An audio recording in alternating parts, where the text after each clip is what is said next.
What is an arithmetic sequence? An arithmetic sequence is a sequence. So we know that it's a set of numbers written in a particular order.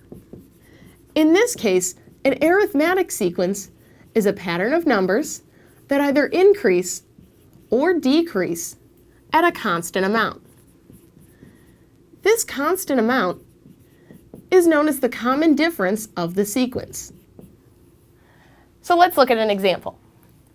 Let's take the sequence 2, 4, 6, 8, 10, 12, and so on. This is an example of an arithmetic sequence. We can see that it's a pattern of numbers, and in this case, they increase.